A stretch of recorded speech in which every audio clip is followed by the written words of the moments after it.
Abdominal binders. Should you be using one after a hysterectomy or surgery? I'm going to answer that today. And my name is Dr. Dawn Andalone. I'm a pelvic floor physical therapist, women's health specialist. I'm working with a lot of women after hysterectomy. I get this question a lot. And after any kind of abdominal surgery, an abdominal binder is recommended by doctors many times. But I find that some women are wearing them way too long or they don't wear them at all. So I want to discuss this and tell you the pros and cons, and therefore you can make the best decision when it comes to your healing, recovery, and what's right for you. Now, I have an abdominal binder, and this is a very thin one, but I'm going to recommend one below that I find is very supportive. And what is an abdominal binder and why should I use one?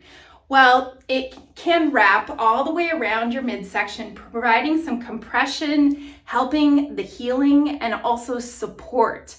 And support because you're not going to want to feel like you have to strain yourself if you're bending or you're going up or down stairs or you're doing anything around the house that requires your core muscles to really kick in, because automatically they have to be the muscles that support your body when you're moving out of your base of support.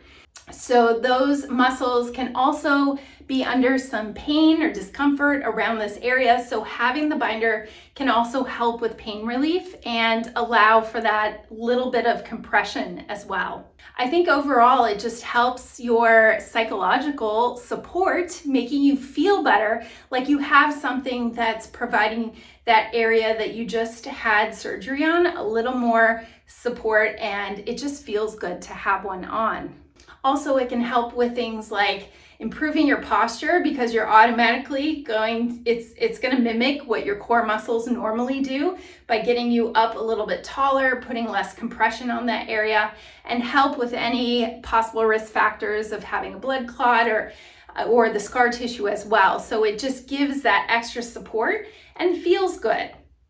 So any drawbacks or things to watch out for is you don't want the binder to be too compressive. You want it to be a breathable, elastic binder, not a very hard support.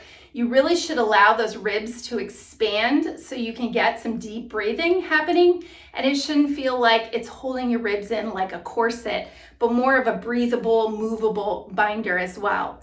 And that also can help with when you get in and out of bed, when you get up and down from the couch or a chair. It can just mimic those core muscles and make you feel like you can still move, and it's not going to provide too much restriction in your movement as well. So some binders could be too tight or restrictive, so make sure you watch out for that.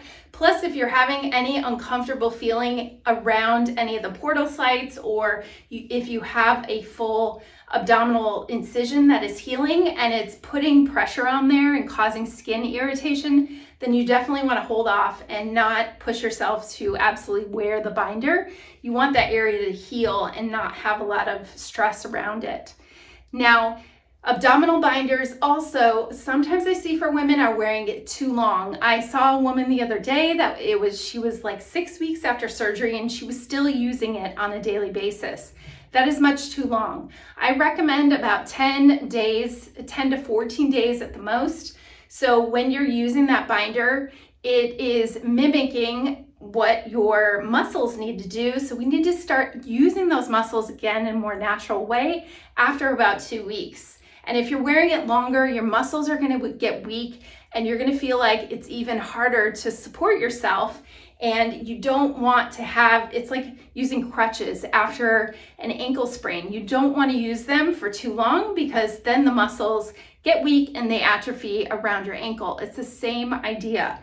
So about 10 to 14 days is sufficient for that abdominal binder. You may find that it's too much to wear throughout the whole day, so you can just put it on when you're moving around within that first 2 weeks. Like if you start going for a little bit of a walk, or you're going to be standing preparing a little food in the kitchen, those kinds of things are going to be more helpful to wear the binder rather than trying to wear it 24/7. So I think it's important to also, if you were given a binder by your doctor and told not necessarily the instructions for how long to wear it, that you take this advice from a physical therapist. They're really going to focus on the muscles around that area, and that's where an abdominal binder is given to you to provide more support. And the muscles that you start to work deeper in the midsection and your pelvic floor, and working on them in a safe manner is going to do more good for you than harm. And knowing when the right progression is. I have a program with the link below, a hysterectomy recovery success program that can guide you through the right exercises as well, and some of the things to watch out for immediately after surgery. So take a look at that, and that might be helpful for you when you have a lot of questions about your recovery. Now, with this abdominal binder, you also want to make sure if you're putting it against your skin, it doesn't have anything that's really irritating around your skin. I mentioned the scar and the incision, but you might want to have your t-shirt on first and then put the binder around more on the outside too. So I hope you found this helpful, and if you have further comments or questions about use of an abdominal binder, then comment below. I would love to hear from you.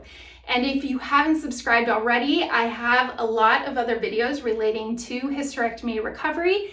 And take a look at this channel and hit subscribe so you'll be notified when I release new videos as well. Thank you so much for watching, and I wish you the best with your recovery.